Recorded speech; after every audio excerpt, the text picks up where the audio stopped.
Hello, everybody, and welcome to the Star Wars prequel lecture series. And, well, I'm Nick Lugo, and I am going to take you through the entire prequels. I am going to analyze it, break it down, and explain to you, hopefully, in the best way possible, how it relates to your life, because, well, I think that's the most important part. We look at something like these movies, and the reason why I wanted to do Star Wars is because they inspired the crap out of me. For whatever reason, I just want to be like Luke Skywalker. I want to be, something resembling a Jedi. And when I was younger, I always had these lightsabers that I'd play with my brothers and all of these things.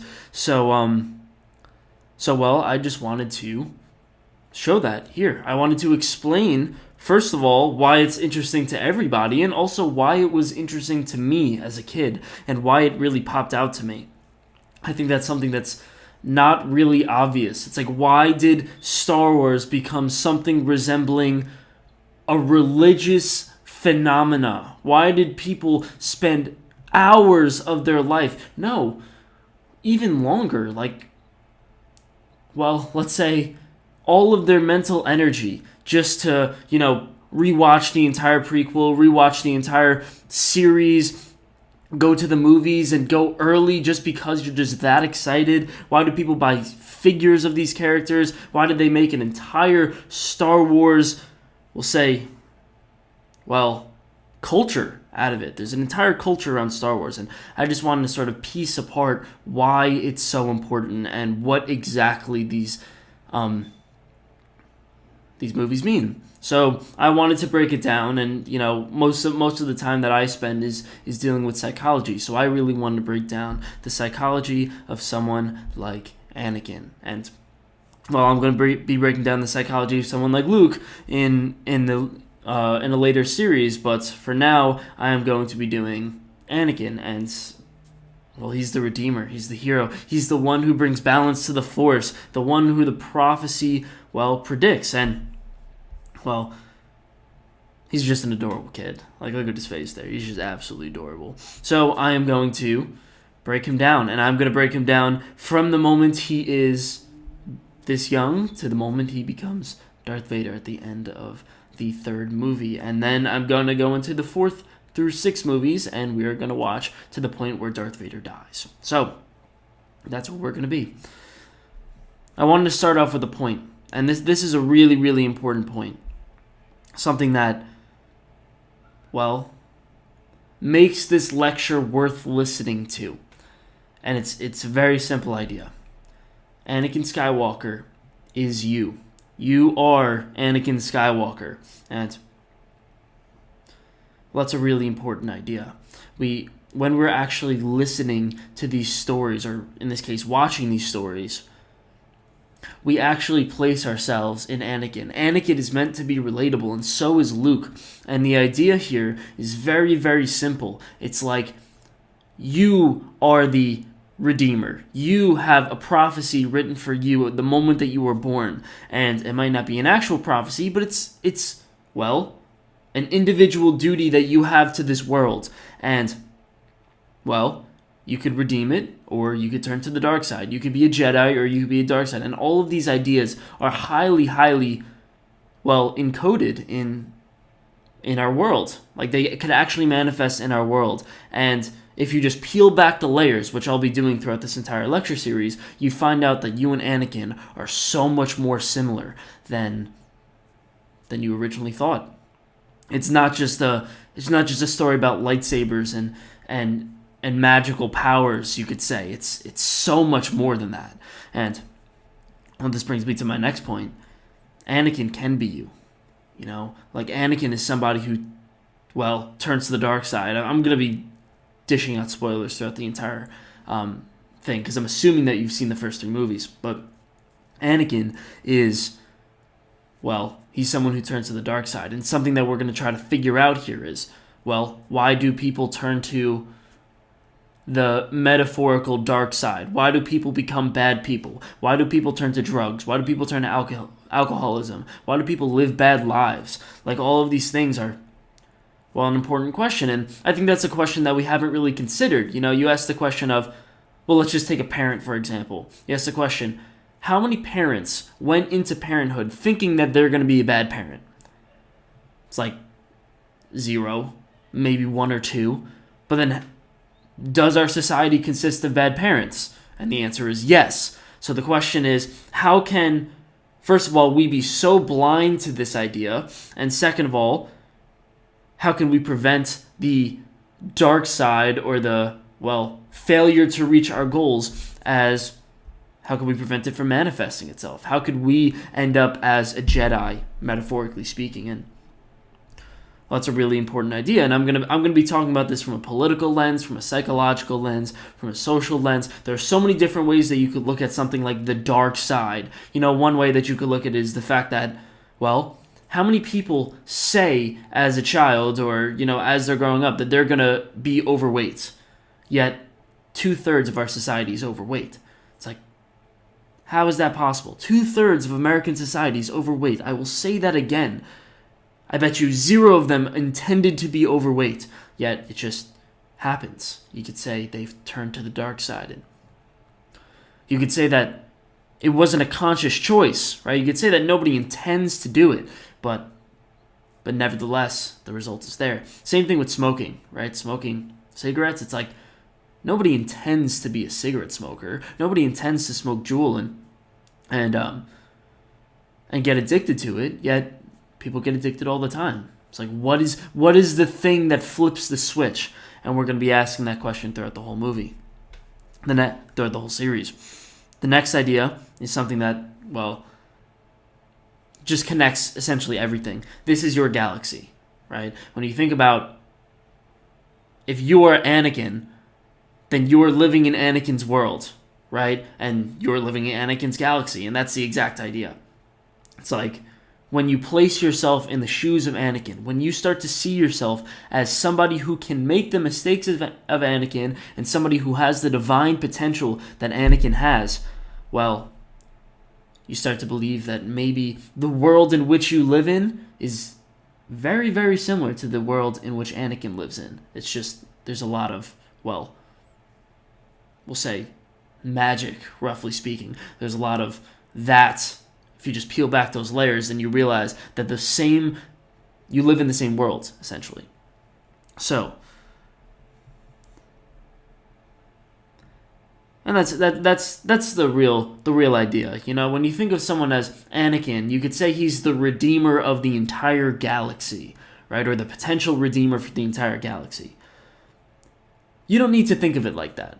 You don't need to think of it like that. You can think of it like that, but when you say that, when you actually apply it to things, the only problem is, that only applies to maybe 5 to 10 people, right? Someone like the President of the United States, also a few government leaders, and maybe someone like Martin Luther King, right? Those are the redeemers of society.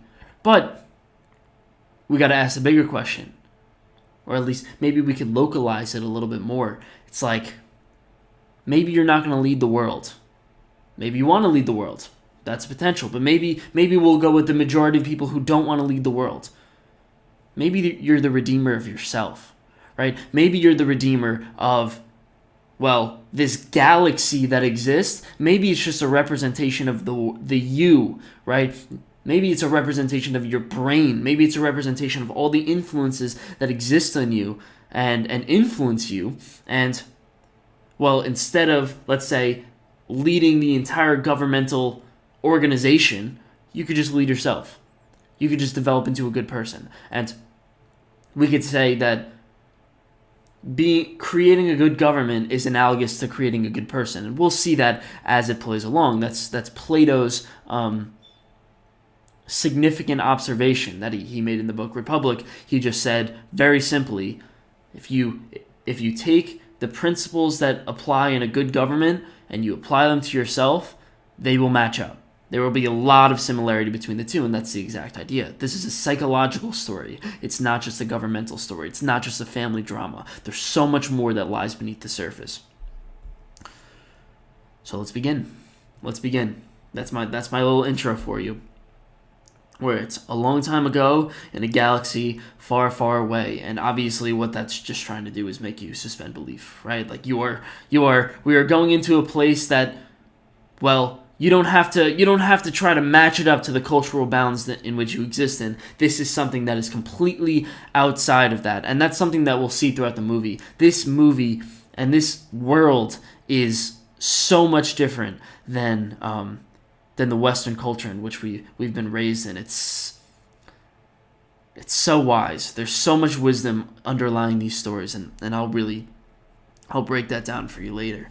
So it starts out with the hero, right? It starts out with the most important point. And I know people don't really love Phantom Menace, right? First movie, but I'm sort of just going to take the important points from it. I'm not going to go scene by scene. I'm not going to go step by step. I'm going to take all the important points and, well, just figure out Anakin's character, because I think Anakin's character is the most important thing that you get out of the Phantom Menace. So you take somebody like the Redeemer, right? There's a prophecy that says he's going to bring balance to the Force and destroy the Sith, right? So he's going to be the Redeemer of society. This little bright young boy is going to be the change. And there's a real, well, it's really important that he's cute. I think that's really I think it's a really funny idea. It's like the fact that he's cute makes it so that, first of all, he's bright-eyed, right? You could see him as something divine. And that's what we're going to be playing with this entire movie. It's something like he has unlimited potential, right? He is the golden boy. He is the person that could essentially conquer the world, do whatever he wants. And isn't that true, right? Isn't that true whenever well, first of all, when you're a kid, right? When you're a kid, you can cure cancer. You have the potential to cure cancer. You have the potential to be the next Babe Ruth. You have the potential to go to the moon. All of these things are available to you. And, well,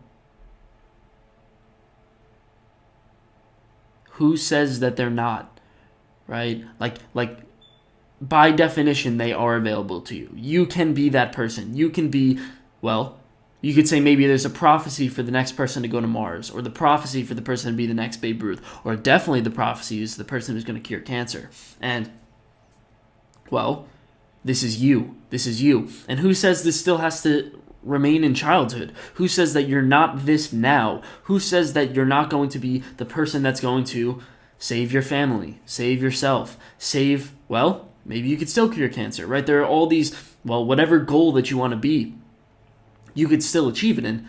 And that's sort of the idea of the little divine child that exists over here. And this is something that's emphasized throughout. We have, well, Harry Potter. It's almost the same kid. Like there's so many parallels that you can find between Harry Potter and Anakin Skywalker. And they both have a prophecy. They both, he's going to destroy Voldemort. Anakin's going to destroy the Sith. And here's the idea, right? You take two of the biggest cultural phenomenons. Well, yes, in our modern day, right? You have Harry Potter and Star Wars. And both of them rely on the same archetypal idea, the same archetypal character. The same idea, I tried to pick it out from the Marvel series. And the best one I could find was Steve Rogers. And well, he's not a kid, but it's the same exact idea. Literally just completely full of potential. That's all he is. And this is him before he gets sort of like his, well, magical transformation. And look, bright-eyed, strong, brave individual. And there's one more of that character is going to be Luke. Right? Luke and Anakin are the same character, if you really break it down. Both of them were raised on Tatooine. Both of them have this bright-eyed, strong-looking future. And, well, that's the idea. The idea is they start at almost the same starting point, and we watch how they go down different paths. And, well, that's part of what makes Star Wars so brilliant. But the idea, and this is well, I'll definitely get into Luke much later, but the idea for both of these characters is very simple. It's like Anytime you decide to do something, you have all the potential in the world. All the potential in the world. The world is your oyster, essentially. And, well, you could see that, right? You could see that. Let's say tomorrow I set a goal. My goal is going to be to quit smoking, right? If I want to quit smoking, the world, all the possibilities are open to me. The best possible scenario is still a potential, which is going to be quitting smoking for the rest of my life, right? It's there. It's there. And when you're a child, right, and we could say that instead of calling him a child, we could say somebody who hasn't acted yet, somebody who hasn't manifested this potential, every option is available, right? Every single option. So right now, as this child, Anakin, well, first of all, for the smoker, right, it's very simple. I could achieve my wildest dreams and quit smoking, or I could just go down, I could just try and fail. So you could say there's a universal element to it. And then also you look at something like the child and you say Anakin, right? And since you have Anakin, Harry Potter, right? All these heroes, you could say Anakin, as this divine child, has the potential, if he were to follow it, if he were to act it out, to be the Redeemer, be the greatest thing that ever existed. And then he also has the potential to be the worst. He has the potential to be the worst thing that ever existed. There are all these paths that are opened up to him, and eventually it comes down to his choice, and that's what we're going to get into. So there's this idea that I think was really, really strong to explain Anakin's character. Qui-Gon comes along and he says, the Force is unusually strong with him, that much is clear. And he sort of probes the mother and asks why. And she says, there was no father, right? He was born of, as we figure out, the midichlorians, right? And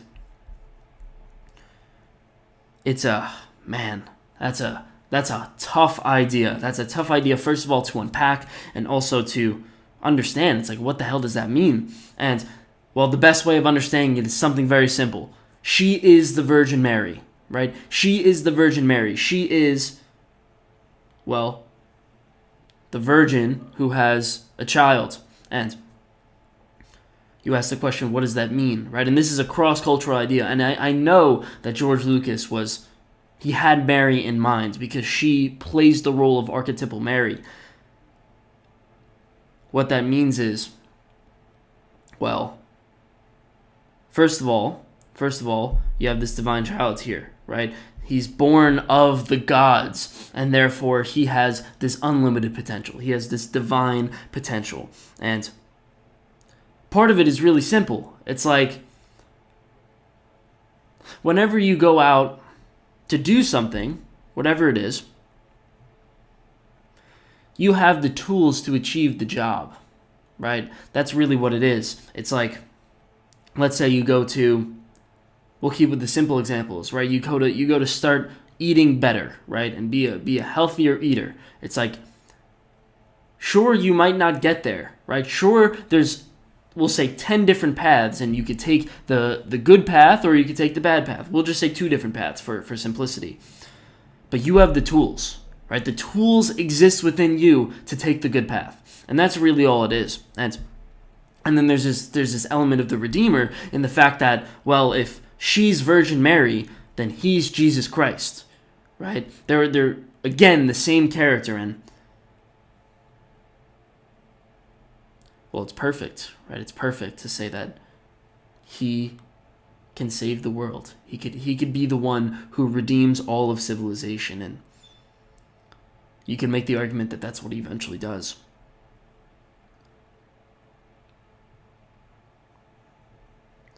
There's this idea in the Bible where Jesus dies on the cross and he takes all the suffering of the world upon himself when he dies upon the cross. All the suffering that humanity has ever experienced, well, he takes that upon himself and he beats it, right? He overcomes it. And that's what Anakin's going to have to sort of struggle with here.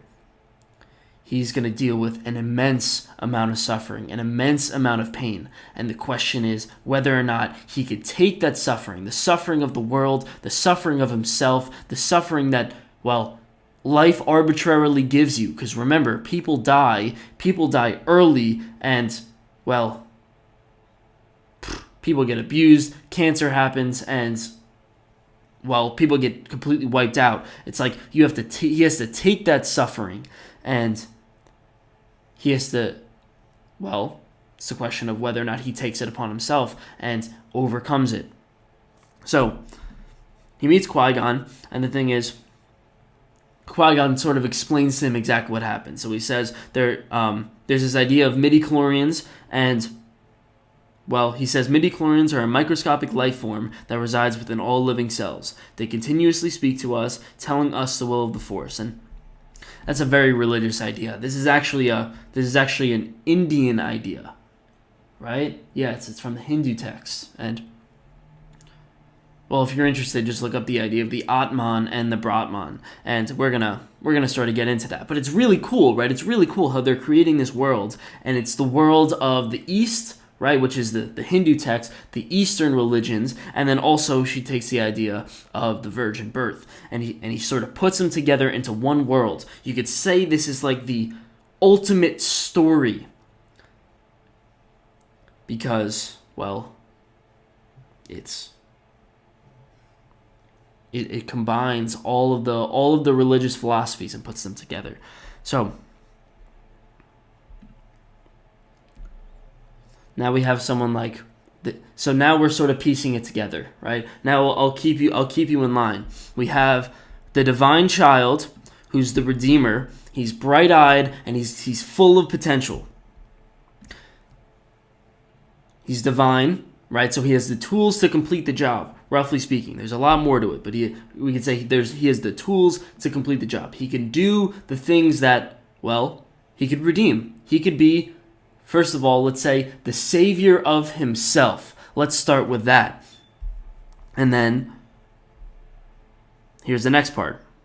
The next part is, as a child, he has good intentions. He has good intentions. I had a dream I was a Jedi, and I came back here and freed all the slaves. Noble, good intentions, and yes, full of potential. You know, this is what we usually see in our children. It's not often you see a kid who doesn't really have bright-eyed dreams, and there's a reason for that. He says, then he actually, second of all, he actually actualizes it. He says, Mom, you say the biggest problem in this universe is nobody helps each other, and the entire idea of the Phantom Menace is he goes and he helps out. You know, and Qui-Gon says he has no thought of reward, and, well, that's great, right? Then you have he's competent, right? He builds C-3PO, so you could say he's very competent, and he's also a little cocky, right? And here's a very strong idea that I really, really like. It's like he goes, I'm a pilot, you know, and someday I'm going to fly away from this place. And you can see the look on his face. He's a little too cocky. He's a little too confident. And I think cocky and confident, those are probably the wrong words.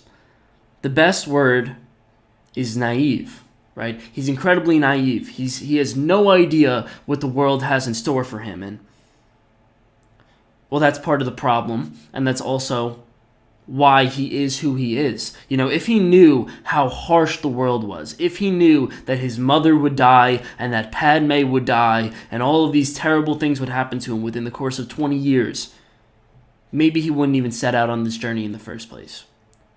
Maybe he wouldn't have this sort of bright-eyed ideal that he would just never get his feet off the ground. And, well, that's one of the reasons I think that we set goals in the first place. I think that's the reason why we have the desire to actually do things. Because, for example, right, if I told you that, well, let's say you set the goal that you want to go to the gym, right? You want to go to the gym and you want to be the redeemer of yourself. You want to take the corruption that exists inside of you, the problems that exist inside of you, and change it, right? And follow the right path. And essentially, you want to be the Anakin of yourself. And you say you're going to go to the gym, and let's say you say you're going to go 5 times a week. It's like, great, good plan. 5 hours, 5 times.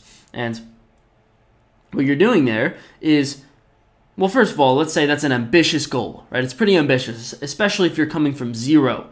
It's like, it's not easy. It's not just like a light switch. You don't just flip it on.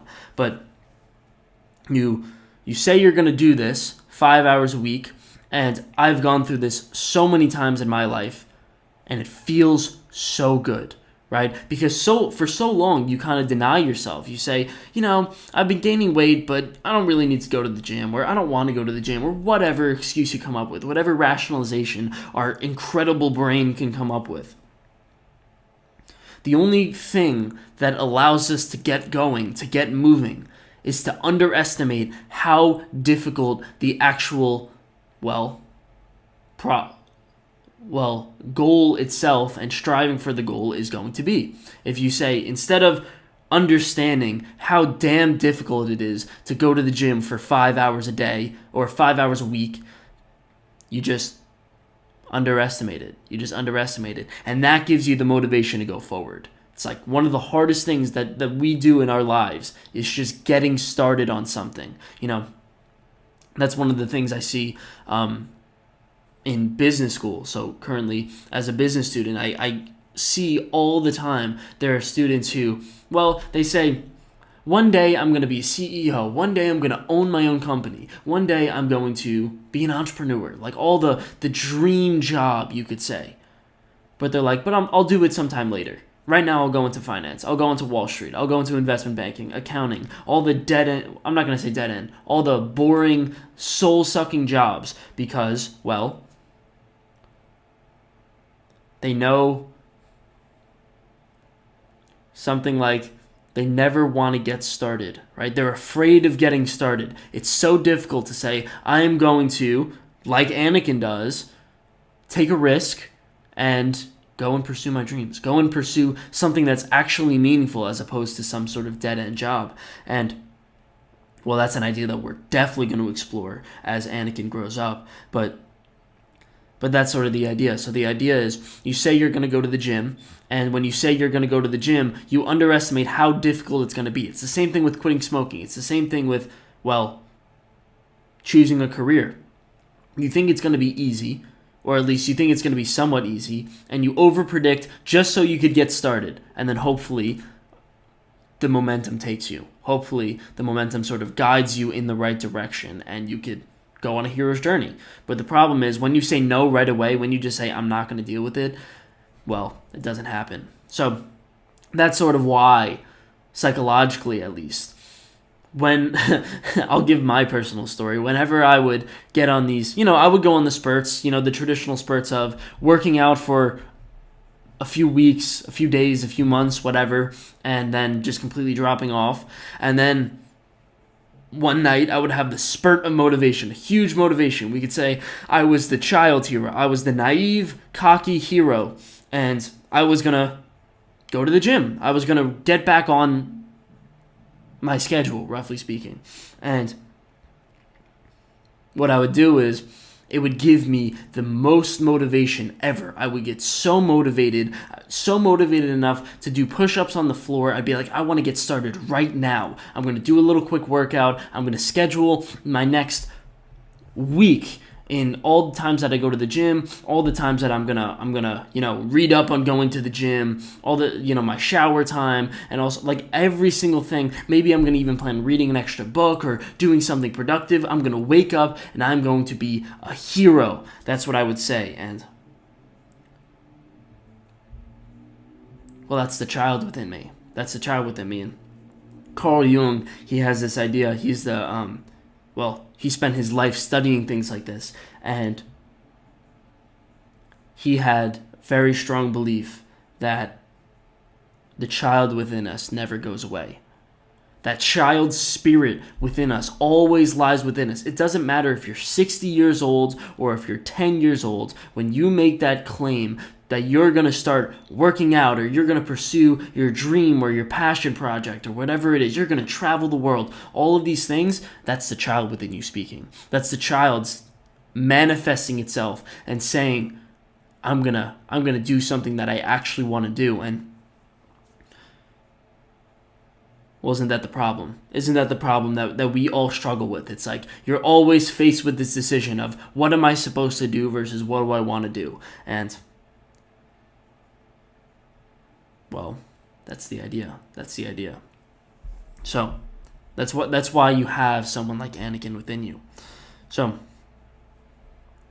now let's try to understand his world a little bit. Where is he growing up, and what does this kind of mean? So he grows up on Tatooine, and Tatooine is a dry, boring, and somewhat tyrannical planet, right? He has no ability to express his freedom, and that's perfectly encapsulated in the idea of a slave, right? He's a slave. And, well, to give you a little idea of sort of, well, what that means and how it relates, how it actually makes sense, I'll give you some references. First of all, here's Harry Potter, right? Harry Potter is the same exact idea. Harry Potter lives under the stairs in the most tyrannical household ever, and he's not allowed to do magic. He lives in his aunt and uncle's house, the Dursleys, and well, they are not. He's essentially their slave. So now we can kind of get a picture. The same thing with Beauty and the Beast. You have someone like Belle, who is, well, an individual who has divine potential, and that's the way she's kind of projected as, but she's surrounded by sheep, right? She's surrounded by sheep. And, well, this should give you a good explanation. Oh, the same one with Steve Rogers, right? You have Steve Rogers, who is, well, getting beat up, right? Who gets beat up all the time because he's brave, he's divine, he has so much potential, but he's just a scrawny little kid from New York. And the idea here of him being a slave is, well, it's a very relevant idea. He's born in a culture in which his talents are not supported. That's the idea. So you look at Harry Potter, he's in a house where he's not allowed to do magic. You look at Belle, she's in a place where she's not allowed to read and express herself, even though that's her thing, right? She wants to read and grow. You have someone like Steve Rogers, where he's courageous, right? His divine potential is that he's courageous, and, well, he can't really do anything with it. All his courage leads to him getting beat up. That's it. And the same thing goes with Anakin. You have Anakin, who's intuitive, smart, and really well put together. And, well, every single project that he's ever made, every single thing that he's ever done, just goes to his slave owner. That's it. And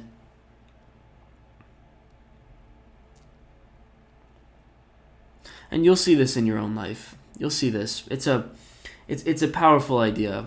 Not only from the perspective of a child, from the perspective of a child, it's very simple. It's like when you choose a career, people probably laugh at you when you say you're going to be an astronaut, right? And, well, because you're naive, maybe they're right in laughing at you. Like, let's first establish this. But what about if you say, well, I don't really want to go to school. I want to be an artist, or I want to be an entrepreneur, or I want to, well, do something that I actually want to do instead of being the traditional accountant, lawyer, doctor, the things that society wants you to do. It's like, well, that places you in Tatooine, right? It's the strict culture that lies outside of, let's say, the exploratory place, right? Because what happens is Tatooine is in the outer rim. It doesn't exist within known Jedi territory, and that's really what it is. You could say that there's the tyrannical culture that doesn't allow you to get in on the action, doesn't allow you to really start your life, doesn't allow you to do what you want to do. And, well, the first thing that you got to do, and this is the unfortunate reality, is that, well, you got to get into it. You got to get into it, and that's what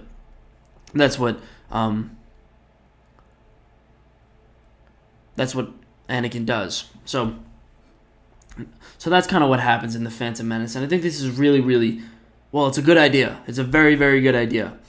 They kind of serendipitously land in Tatooine. It's like the only reason any of these, this is Qui-Gon and Obi-Wan, the only reason they landed on Tatooine was because they were out of gas, right? And they just needed to, sort of fuel up and sort of get ready, and that's sort of the plot of The Phantom Menace. And the idea there is a really, really cool idea. It's like, this puts the ideas together. So one thing that we've established is that the redeemer of all the cultures, or the redeemer of you, the redeemer of the culture, the redeemer of everything, lies in this individual. It lies in the hero. And all of these characters, right? Harry Potter, Anakin, Steve Rogers. And well, this is something that holds true in the grand scale of society, right? Like, you have people like Martin Luther King, Mahatma Gandhi, like all of these really strong individuals, Alexander Solzhenitsyn, and also, like, on the bad side, you have like Hitler, Stalin, Marx, Mussolini, all these people who were able to have an individual force on the entire world, the entire political landscape, Winston Churchill. But that's not really what we care about. This story is meant to be relatable. It's not meant to be a story about the politicians who run our society. It's more grounded than that. So I really wanted to take this idea and really relate it to the individual. Again, right? Really, really take this idea and say how it applies to you. So it rests in this idea that I've been working on, but it's been supported. It's been put forth before me by people like Carl Jung and several religious leaders, and also Jordan Peterson. And really what they say is, and this is the idea behind the theory, is that throughout our, let's say, persona, throughout the person that we inhabit, there is, multiple personalities that exist within us. So this is called, and I call it, multiple personality theory. And the idea is really simple, and I'll give you the basic idea in it. The idea goes something like this. You're sitting in your room, and you're not sure whether or not you want to hang out with, let's say, friends, or you want to read a book, right? Let's say do your homework, do work, whatever. So you're kind of sitting between these two ideas. You're saying, okay, well, it's Friday night, and I should be doing some studying, and I should be getting some work done, and you know what? I'm really behind, so I really should be studious, But then at the same time, you're also saying, but I kind of want to hang out with my friends, Like, why would I not want to hang out with my friends? And you could imagine that in that moment, you're sitting there asking yourself the question, what do I do, right? What am I supposed to do? And, you're saying, should I go and study, right? Should I go and, be something like disciplined, hardworking, and we'll say on top of things? Or should I go out with my friends and be something like extroverted, open, friendly, and all of these things? And if you frame it in that perspective, then really what you're saying is you're not really asking yourself the question of what do I want to do tonight? You're asking the question of who do I want to be tonight?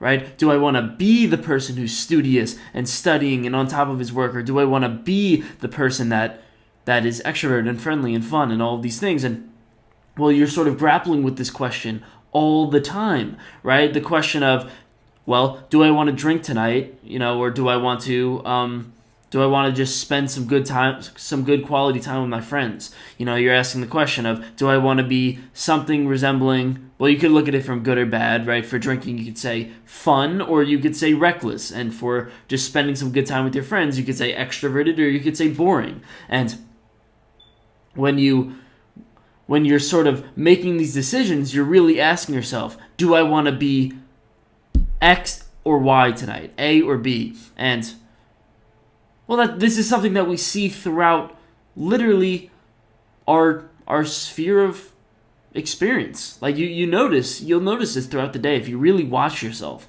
you'll see that. And this was really what gave me this sort of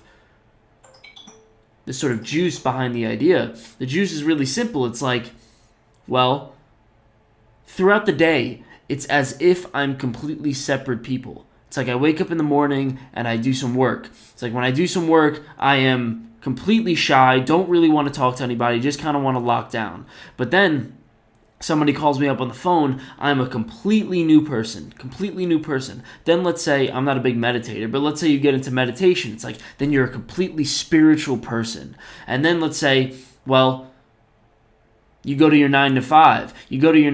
And you're not really an individual anymore. You're just sort of a person who gets his stuff done, right? A person who kind of, let's say, works for the good of society. And that's different than pursuing, let's say, a passion project or a hobby. And every time you do something like this, you're experiencing completely different ranges of emotions. And you'll see this even within each of these activities. So like, for example, there's this idea of flow, right? You could say that whenever you're doing work really well, you're in just a flow state where you're just going and you're really like into it and not focused on the world at all. And I suggest you read a book called Flow. It was made by the creator of it. I cannot pronounce his last name, but it's Mike something. And you could say, okay, that's one personality where you're just completely in it, you're lost in it, and you're just going. But then there's the other personality when you're sitting there doing your work and you're just like, wow, I really don't want to be here. This is really miserable. I just can't get myself to focus. I just can't get myself to pay attention. And you could imagine that those are almost two completely separate people. Because really they are. They have completely different personalities. They're completely different people. And often, I think this is the best part, they often contradict each other. Right? You have, let's say, whenever you try to do work, right, you're trying to get into the flow state. Every single time.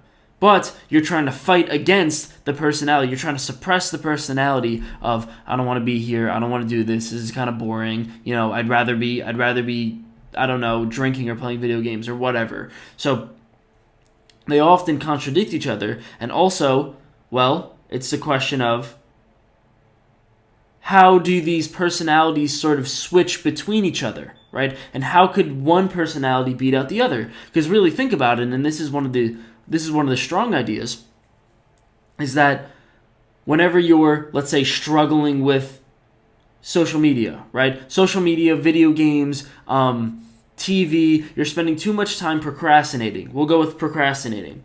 You're doing the things that you don't want to do, which is going to be through social media, TV, all the things, and you know you shouldn't do it, right? You know that you should be, let's say, doing your work. And the thing there is really simple. It's the fight between, let's say, the conscience and I call it the Garfield instinct, right? The Garfield, person who wants to be lazy and just kind of wants to, be idle. And those two personalities come to a clash. And really, if you look at the people who are maybe the most successful in life, it's the people who are, most simply, the people who are able to overcome their Garfield instinct and be able to, follow the conscience. And it's not a simple idea, right? Well, it is a simple idea, but obviously it's hard to sort of play these ideas out. And it's a complicated view on the world. It's a very complicated view on the world. And that's why I think stories play this out so well. Because what they're doing, and this really brings the idea back together, if you look at the world of Star Wars, you could imagine that each of these are representations of Anakin's personality. Each of these are representations of, the multiple personalities that exist within him. Let's call them, this is what Jordan Peterson called them, sub-personalities. So you have the main personality, and then you have a bunch of sub-personalities. And, it's very simple, right? We'll go through it. So you have, I didn't get a picture of him, but the slave owner, right? The slave owner is the representation of the tyrannical culture, right? The tyrannical culture that is, not allowing him to express his talents. And in real life, you could say that's maybe the representation of school, because in school it's like, well, what do, right? It's the exact idea here. You take a 6-year-old kid we'll say 5-year-old kid who really just wants to go out and play and spend time with his friends and explore the world, because that's what we're biologically wired to do. And what does school do? They take you and they sit you in a chair for 7 hours a day. It's like, we're not meant to do that. It's like, we're meant to explore, we're meant to express ourselves, we're meant to be the child hero like Anakin is. And, well, you could say the culture, right? School is the thing that represses it. And you look at a system like Norway or Finland, one of the two. I thought this was one of the most beautiful ideas ever. What they do is, you're not allowed to teach your kid how to read until I think he's 5 years old or 4 years old. It's like socially condemned. And the reason why is because they're supposed to play. They're supposed to go out and play and be a child first, understand life first, and then pick up on the social norms and the culture itself. But first, the first thing that you do, and I think this goes up until they're about 8 years old, is they just play, right? They gradually start reading by the time they're like 4 to 6 years old. But in the beginning, it's just understanding life and being in touch with life. And it's a very psychologically supported idea, because the strong idea is that, well, this is the psychological idea. It's by the time you're 4 years old, that's the point where you hit the point of essentially no return in terms of socialization. It's like, if you aren't socialized by the time that you're 4, then, well, you're kind of left out. You're kind of left out, because imagine you have the people who are well socialized. What happens? They make friends, and when they make friends, they become more socialized as they start to grow up and as they start to, well, integrate themselves into the culture. But then you look at somebody who's not socialized, and by the time that they're 4, and people don't want to play with them, right? There's not that much connection, and then, it's a downward spiral from there. So you look at it very, very simply, and you could say, well, if you take an entire culture and have them not as well socialized as a different culture, then you have an entire culture who is not as well socialized as they should be. And that's one of the things that you'll see in American culture. We have this huge problem of strangers don't like to approach strangers. Why is that? Strangers are very closed off to other strangers. Why is that? And it's just because, you could say potentially, we're not well socialized as a culture. And that's also very individualistic. The second personality is the child hero, right? The second personality is the thing that comes in clash with the culture, and that is the individual representation of yourself. And again, I already explained this. You'll find this within yourself. You'll find this strong will to, well, pursue something that's meaningful and also pursue something that you actually want. And that's summarized in the perfect idea of When You Wish Upon a Star, right? That's Disney. And, well, that's important, right? And then you have the mother here, we could just call her the mother image simply. We'll get into that a lot deeper. You also have C-3PO, who's the representation of intelligence, right? Because what does it mean when Anakin starts to, well, create things, right? The first thing that he creates is C-3PO, the most intelligent being in the entire, let's say, world here. And what is the reason? It's because he's creating his own intelligence. He's creating that personality within him, and that's why C-3PO sort of follows him around. And let's see if there's anything that I'm missing. Oh, then you have Qui-Gon, right? Qui-Gon is the representation of, obviously, a father, right? He's a father figure because, well, he's the representation of order. He's going to teach him things, and, well, we'll see that sort of as it goes on. So now, let's get into the rest. Let's explain the galaxy. Actually, no.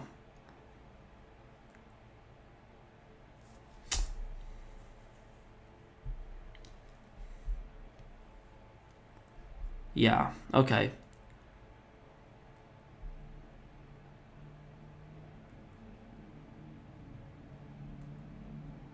All right. So that's a good place to stop. Um,